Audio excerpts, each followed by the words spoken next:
Les intox, les fake news, rien de nouveau.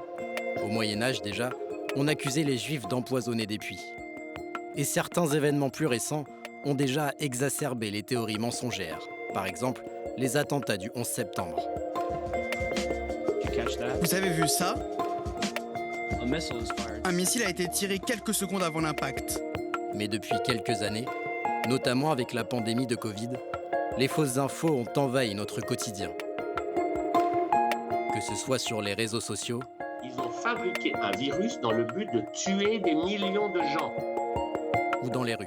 On paupérise la société pour une petite grippette de rien du tout. On fait peur aux gens pour mettre en place le monde global, le nouvel ordre mondial. La guerre en Ukraine atteint aujourd'hui des sommets de manipulation. Nous n'avons pas envahi l'Ukraine. Nous avons organisé une opération militaire spéciale. Et puis, on le sait maintenant, la désinformation peut porter au pouvoir. Fake, disgusting news. Alors comment en est-on arrivé là? Pourquoi ces fausses informations se propagent-elles aussi vite? Et surtout, à qui profitent ces intox? Récit d'un monde qui bascule dans la désinformation.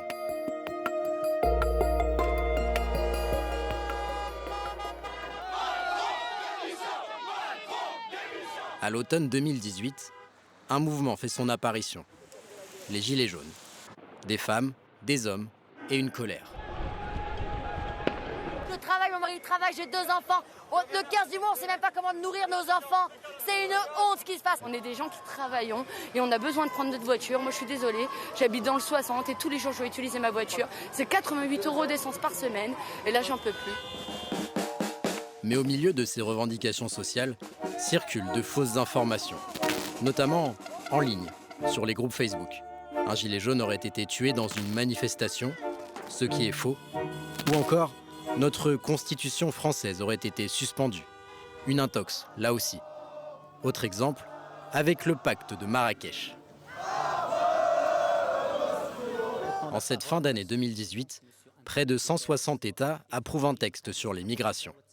Le pacte mondial pour des migrations sûres, ordonnées et régulières. Objectif, améliorer la coopération entre les pays sur ce sujet. Mais l'extrême droite française fait circuler une fausse interprétation de ce pacte onusien. Il serait contraignant et viserait à déposséder les États de leur capacité à contrôler leurs flux migratoires. C'est faux d'un point de vue juridique, mais cette interprétation se retrouve telle quelle chez certains gilets jaunes. Il est à Marrakech et il va signer le pacte de Marrakech. Voilà. Nous rencontrons cet homme en décembre 2018. Vous pensez que c'est quoi le pacte de Marrakech? C'est en fait pour avoir une immigration constante et puis massive. Et qu'est-ce qui vous fait dire ça? Calais. On a vu Calais ce que ça a donné.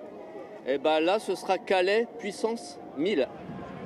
C'est un des premiers mouvements comme ça où on a senti que les fake news ressortaient énormément. C'était un mouvement qui refusait les canaux habituels, c'est-à-dire les médias. Ils n'avaient pas du tout confiance dans les journalistes, donc ils avaient leurs propres canaux d'information, notamment Facebook. Et là, c'était forcément très facile pour la désinformation de circuler parce qu'il n'y avait plus aucun filtre. Mais un an plus tard, un événement va faire basculer cette désinformation dans une autre dimension. Est-on face à une nouvelle épidémie de grande ampleur? En Chine, un mystérieux virus de la même famille que le SRAS. 2 premiers cas de coronavirus identifiés en France. Nous ne savons pas à quel point ce virus est contagieux. Nous sommes en guerre. La pandémie de Covid-19 réunit tous les ingrédients pour faire prospérer la désinformation. La peur d'un virus inconnu, dont on ignore l'origine ou même la façon dont il se transmet. Nos vies cloîtrées par les mesures de confinement. Et dès le départ, une intox va s'avérer particulièrement virale. L'heure est grave. L'heure est très grave. Le voilà le brevet. Voilà ce qui est en train de nous tuer aujourd'hui. Cet homme, ancien gilet jaune, explique que le virus du Covid-19 a été créé par des scientifiques de l'Institut Pasteur et diffusé volontairement. On ne vous parle pas d'un virus qui se balade dans la nature. C'est bien marqué, je vous le dis, vous irez voir les papiers, c'est marqué « Les inventeurs ». Les inventeurs. Ce brevet existe bien, et il est effectivement l'œuvre de l'Institut Pasteur. Mais cet internaute l'interprète de manière erronée. Le terme « inventeur » désigne les personnes qui ont déposé ce brevet, Et il ne concerne pas l'invention du Covid-19, mais l'identification d'un ancien coronavirus. L'homme à l'origine de l'intox sera condamné à une amende de 5 000 € avec sursis pour diffamation à l'égard de l'Institut Pasteur en septembre 2020. Effectivement, j'ai fait l'amalgame sur le mot inventeur. Malgré sa condamnation et les démentis, cette fausse information va continuer de se diffuser. Fabriquée en France par l'Institut Pasteur. Jusqu'à être reprise dans un documentaire qui deviendra une référence pour les réseaux de désinformation. Tout a été fabriqué par l'Institut Pasteur. Sorti à l'automne 2020, Hold Up enchaîne pendant près de 3 heures les contre-vérités sur le Covid-19. C'est des chiffres partiels qui sont utilisés ou des arguments qui sont utilisés, mais seulement le côté qui intéresse le réalisateur. Mais le problème, c'est que quand on regarde, évidemment, on ne s'en rend pas compte parce que c'est très bien fait. Ainsi, le documentaire nous explique qu'un virus ne peut pas avoir de deuxième vague ou que des camps d'internement vont être créés au Canada pour les malades. Autant de fausses informations distillées dans un discours anxiogène. Chaque fois que nous perdons une part de liberté au nom de la sécurité, au nom de la santé, on ne les retrouve plus. Et des soupçons de manipulation par des élites mondiales comme Bill Gates. Un discours qui intrigue et séduit. Hold Up est vu plusieurs millions de fois sur Internet. Pour des gens qui se posent des questions, ce qui est bien normal, le fait de regarder ça avec tous ces arguments qui ne veulent pas forcément dire quelque chose de manière isolée, mais quand on écoute tout ça, on finit par être convaincu. Hold Up va également être relayé sur les réseaux sociaux, et notamment par une partie de la classe politique. David Chavalarias est directeur de recherche au CNRS. Il étudie la désinformation en ligne. Ici, on a le paysage politique français tel qu'il était en novembre 2020, où chaque point représente un compte Twitter, et les petits filaments ici représentent des liens de retweet. Et on voit que là où on a relayé intensivement Hold Up, c'est vraiment la sphère autour des comptes de l'extrême droite alternative, on va dire, donc Asselineau, Philippot et Dupont-Aignan. Ces figures politiques vont relayer et alimenter cette désinformation, en profitant également des hésitations du gouvernement. Sur la question des masques, alors là, nous atteignions, si vous voulez, l'apothéose. Il y a eu ces revirements de doctrine absolument incroyables. Les masques, symbole d'un exécutif qui navigue à vue durant cette pandémie. Les Français ne pourront pas acheter de masques dans les pharmacies parce que ce n'est pas nécessaire quand on n'est pas malade. L'usage du masque en population générale n'est pas recommandé et n'est pas utile. Je souhaite que dans les prochaines semaines, on rende obligatoire le masque dans tous les lieux publics clos. Au début de la crise, le gouvernement affirme avec certitude que les masques sont inutiles, malgré le manque d'études scientifiques sur le sujet. Ce qu'il ne dit pas clairement, en revanche, c'est qu'à ce moment-là, la France n'a tout simplement pas assez de masques. Il y avait des masques et puis il n'y en a plus. Puis on ne sait pas très bien où on en est des stocks. Ça va nourrir incontestablement cette idée qu'il y a quelque chose de pas clair, qu'on cache la vérité aux Françaises et aux Français et que l'exécutif, en plus, ne maîtrise pas la situation. Le gouvernement veut donner des réponses claires et définitives sur le virus, à un moment où la science ne peut pas encore les apporter.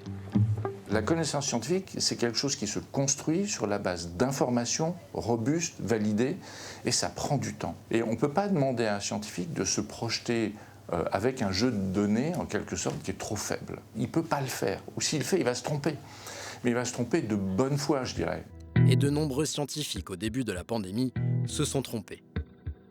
Je pense vraiment pas qu'il y ait d'épidémie en France. Bon, c'est un virus de plus, on le dit souvent, c'est une forme de grippe. Les médias ont aussi poussé parfois à la circulation d'informations sans base scientifique. Les experts venaient et on leur demandait des réponses définitives. Et les experts ne savaient pas.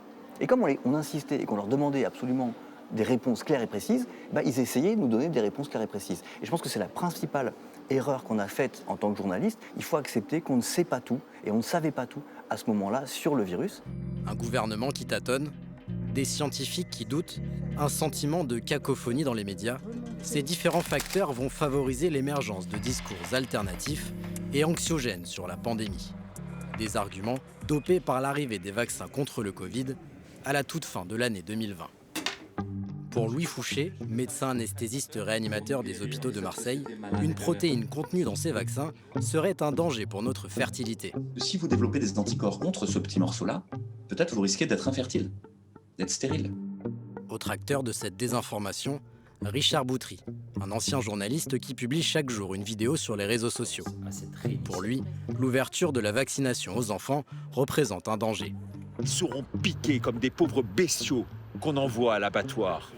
Des affirmations fausses qui ne reposent sur aucune base scientifique, mais qui deviennent virales en ligne, boostées par les algorithmes des réseaux sociaux. Très dense de comptes. Ces algorithmes cherchent à optimiser ce qu'on appelle l'engagement, c'est-à-dire le nombre de clics, le nombre de partages, le nombre de likes, etc. Et on sait par ailleurs que les contenus qui provoquent le plus d'engagement, en moyenne, sont les contenus de type anxiogène, négatif, etc. Ça, c'est ce que s'appelle le biais de négativité. Ça, c'est un premier effet. Et le deuxième effet, c'est la recommandation sociale. On va vous dire, vous devriez vous connecter avec telle personne. En résumé, ces algorithmes vont rassembler des gens qui pensent la même chose et nous renforcer dans nos croyances. Vous n'avez pas le temps de vérifier la véracité de toutes ces choses. Et donc votre cerveau, il va déclarer vraies les idées dont vous avez envie qu'elles soient vraies. Et donc il va promouvoir les informations qui vont dans le sens de ce qu'il attend. Ça, c'est un biais tout à fait normal.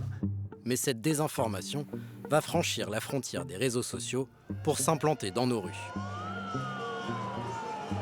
En juin 2021, le gouvernement met en place le pass sanitaire, une mesure qui déclenche des mouvements de contestation sur le territoire.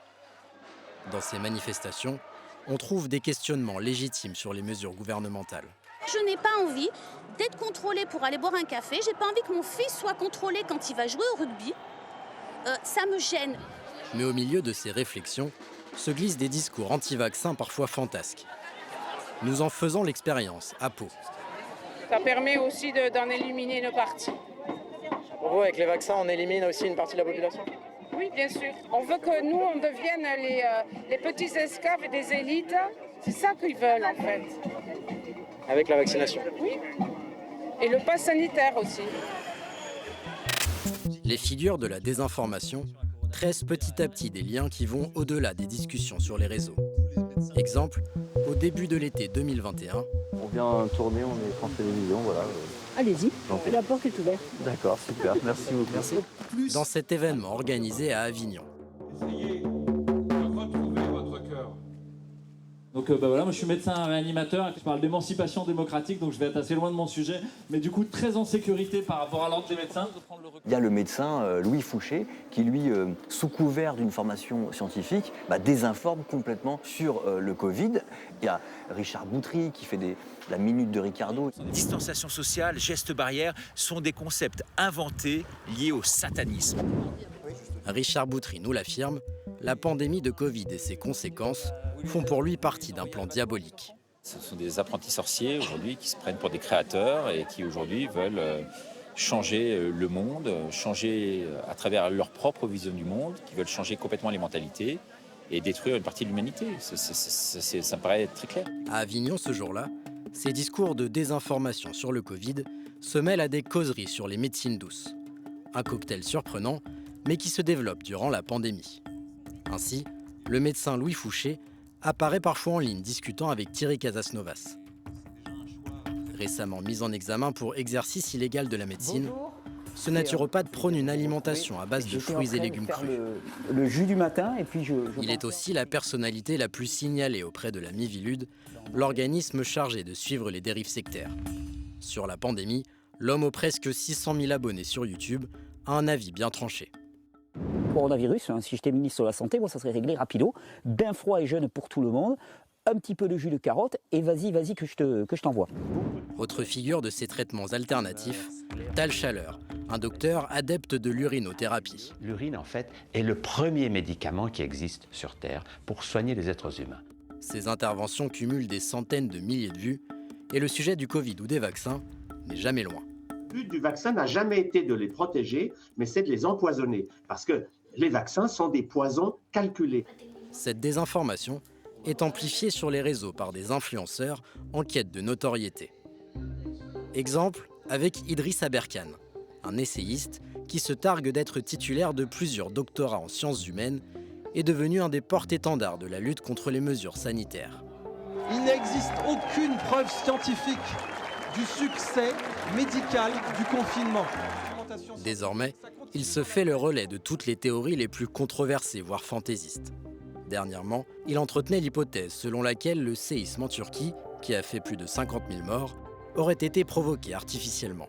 Il serait tout à fait faux et mensonger d'enlever, d'écarter, d'éliminer immédiatement la possibilité que ce fût le fruit d'une bombe vibratoire. Un récit lunaire, mais qui séduit. Sur YouTube, celui qui se présente comme un hyper-docteur est suivi par plus de 700 000 personnes. Sur Twitter, ce sont presque 300 000 internautes qui se sont abonnés à son compte. Surfer sur les intox, une manière de se créer une communauté. Exemple aussi avec le blog France Soir. Pendant la pandémie, tous les désinformateurs s'y retrouvent, comme le professeur Perron, écarté de l'AP-HP pour ses propos douteux sur le Covid. Il défend la thèse d'une pandémie sciemment organisée. Je pense que tout ça a été planifié parce que c'est pas possible autrement.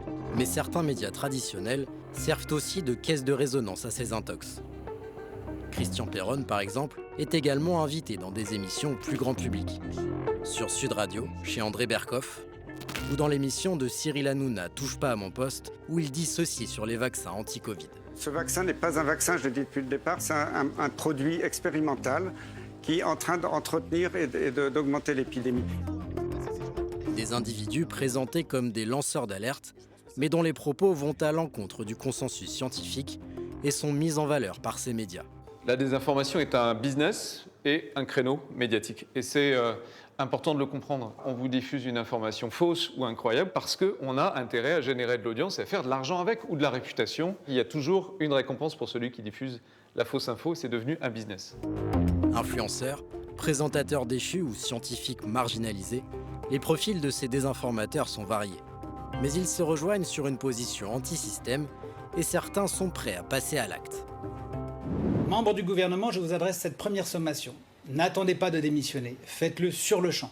Nous allons arrêter et destituer le président. Rémi Daillet est l'homme soupçonné d'avoir organisé l'enlèvement de la petite Mia au printemps 2021, une fillette placée à l'aide sociale à l'enfance. Il est également mis en examen dans un autre dossier pour association de malfaiteurs terroristes soupçonnés d'être l'inspirateur d'actions violentes contre des lieux de pouvoir, des antennes 5G et des centres de vaccination. Rémi Daillet, lui, il agrège vraiment toutes les théories complotistes. C'est-à-dire que pour lui, l'école, c'est dangereux, donc il faut faire l'école à la maison. Il est anti-vaccination, il propose même des faux certificats de vaccination. Mais il va plus loin, il ne s'arrête pas là. Il explique que tous les politiques sont corrompus, que ce sont des pédophiles notoires et que donc il faut renverser ce gouvernement. Ce que je vous amène, c'est l'extinction du système. Un discours qui, en France, n'a pas mené à des incidents majeurs. Mais de l'autre côté de l'Atlantique, ce genre de récit trouve un tout autre écho.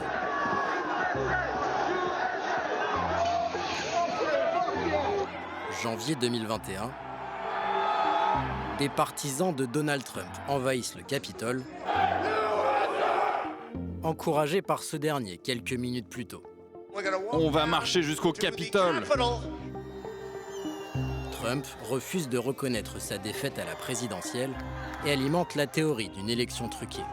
C'est évidemment de la désinformation, c'est une façon de présenter la réalité qui l'arrange, qui va dans le sens de ce qu'il veut faire penser aux gens. Et il a gouverné comme ça pendant 4 ans, et d'une certaine manière au Brésil, Jair Bolsonaro a fait à peu près la même chose. Le scénario du Capitole se répète au Congrès brésilien. Les partisans de l'ex-président Bolsonaro envahissent les lieux de pouvoir, galvanisés par la thèse d'une élection falsifiée. Ce mépris des faits n'a pas autant imprégné le monde politique français. Mais certains acteurs de second plan jouent systématiquement avec la désinformation pour promouvoir leur discours. Ainsi, pendant la pandémie, Florian Philippot organise chaque week-end des manifestations pour protester contre les politiques sanitaires. Le confinement, c'est un crime. Reconfiner aujourd'hui, c'est avoir du sang sur les mains. Une rhétorique de la dénonciation excessive dont le président des Patriotes use systématiquement, quitte à diffuser de fausses informations. Exemple en septembre dernier, en plein débat sur la crise énergétique en France, avec ce tweet. Le Canard enchaîné révèle que le gouvernement veut mettre en place une police des températures pour contrôler les restrictions énergétiques cet hiver. Après les contrôles de QR code en terrasse, la police chez vous pour contrôler le chauffage. Folie tyrannique. Le problème, c'est que l'article du Canard sur lequel se base Florian Philippot ne dit pas ça. La fameuse police des températures était une idée du ministère de l'économie pour contrôler certaines entreprises, et en aucun cas les particuliers. Surtout, et l'article le dit bien, cette idée n'a pas été retenue par le gouvernement. Dans la course à la présidentielle, un candidat s'est aussi distingué pour ses arrangements avec les faits, notamment les événements historiques. Je dis que Vichy a protégé les juifs français et qu'il a donné les juifs étrangers. Un argument qui fait bondir les historiens. La politique de Vichy consiste à collaborer et à mener une politique antisémite propre qui vise à se débarrasser du maximum de juifs indésirables. C'est une politique qui, de fait, n'a absolument pas été protectrice des juifs français, puisque dès la rafle du Veldiv, vous avez 3000 enfants français qui sont arrêtés. Mais le candidat Reconquête persiste. La manipulation de l'histoire comme stratégie politique. C'est un sujet sur lequel Éric Zemmour a toujours communiqué. Ça lui permet aussi de renvoyer un message qui est qu'on voudrait cacher, on voudrait masquer la vérité en créant une sorte de politiquement correct ou de pensée unique, et que lui se vit et se montre comme le dénonciateur de ça, alors que toute la recherche historique a démontré que les thèses d'Éric Zemmour étaient fausses. Plus récemment, c'est la communication du gouvernement qui a été critiquée. Ici, pas de manipulation historique ou de théorie fantaisiste, mais des approximations, voire des intox. Pour défendre une réforme des retraites qui met le pays en ébullition, l'exécutif a par exemple donné ce chiffre. La retraite minimum à 1 200 €. Un plancher qui est à 1 200 €. Nous allons mettre la retraite minimum à 1 200 €. Une information incorrecte, contrairement à ce qu'affirme le gouvernement, tous les retraités n'auront pas une pension minimale de 1 200 €. Pour moi, il y a peut-être eu une volonté de raconter n'importe quoi, d'embrouiller les gens, ça c'est sûr, quelque part. Hein. Mais il y a aussi eu une terrible maladresse et une vraie bêtise en matière de communication. La meilleure communication politique, ça reste celle qui reste près de la vérité. On peut dire ce qu'on veut avec le temps. Quand on est dans un régime démocratique, c'est ça qui paye. Quand on est une dictature, c'est différent. Car dans les dictatures et les régimes autoritaires, la manipulation prend une toute autre ampleur. Et la guerre leur donne un prétexte parfait pour construire une réalité alternative. Le 24 février 2022, la Russie envahit l'Ukraine. J'ai pris la décision d'une opération militaire spéciale. Nous viserons la démilitarisation et la dénazification de l'Ukraine. Accuser les adversaires d'être des nazis, nier toute implication dans des massacres ou des bombardements, les ingrédients de la propagande de guerre russe. Ainsi, lors du bombardement de la maternité de Mariupol, le Kremlin accuse les victimes d'être des actrices. Argument similaire concernant les massacres de civils à Boutcha. C'est une mise en scène, c'est faux, c'est une provocation. C'est une technique qui est très couramment utilisée. On accuse de mise en scène, on accuse de recourir à des acteurs. En fait, la parole politique, c'est un instrument de la guerre. Ce n'est pas un moyen de décrire le réel ni l'histoire. Une propagande et un récit repris sur les réseaux sociaux par une frange de la population en France. Des groupes aujourd'hui clairement identifiés. Là, la guerre se déclare et tout à coup, il y a une énorme communauté qui grossit. Toutes ces personnes-là ont partagé des éléments de langage de la propagande du Kremlin, les biolabs, les nazis ukrainiens, etc., etc. Ici, on retrouve exactement le même écosystème informationnel que pour la pandémie de Covid-19, à savoir François Asselineau, Florian Philippot, Yves Pozzovic-Borgo, et puis donc aussi Thierry Mariani, Dupont-Aignan, etc. Des personnalités proches de l'extrême droite qui admirent notamment les valeurs conservatrices et la posture autoritaire de Vladimir Poutine. Une idéalisation du régime russe qu'on retrouve chez de nombreuses figures anti-vaccins, comme le chanteur Francis Lalanne. Qui peut reprocher à Poutine de ne pas vouloir cette décadence occidentale? Ou l'ex-journaliste Richard Boutry, qui légitime l'intervention russe en Ukraine. Poutine, dans un souci de défendre son peuple et derrière tout cela la souveraineté de son pays, a bien sûr raison d'intervenir en Ukraine. Un discours qui témoigne d'un certain enthousiasme pour la Russie et son régime. Un sentiment que l'on retrouvait déjà parfois chez les Gilets jaunes. Vous attendez concrètement pour arrêter la mobilisation? Que Monsieur Poutine prenne la parole et résonne notre guignol de président. Ici, cette manifestante se fait interviewer par la chaîne RT appartenant à l'État russe. Une chaîne qui avait ultra-médiatisé le mouvement des Gilets jaunes, notamment par le biais de ses réseaux sociaux. L'espace de débat de nos démocraties se passe de plus en plus sur les réseaux sociaux et les Russes le savent depuis longtemps et ils sont assez en pointe dans le domaine de la présence et de l'orientation des débats dans l'espace Internet, y compris les réseaux sociaux. C'est pour ça que c'est très important. La Russie a finalement bien compris l'une des faiblesses de nos démocraties. Des réseaux sociaux toujours plus influents, dont les algorithmes se moquent de la vérité. Si une info buzz, et même si c'est une intox grossière, elle se répandra comme une traînée de poudre. En France aussi, des communautés ont fait de la désinformation un point de ralliement. Persuadés qu'on leur ment, que le système les manipule, ils refusent en bloc ce qui vient de l'État, des scientifiques ou des journalistes. Galvanisés par la pandémie, et quelles que soient leurs origines idéologiques, ils cherchent en permanence de nouveaux combats et de nouvelles fake news.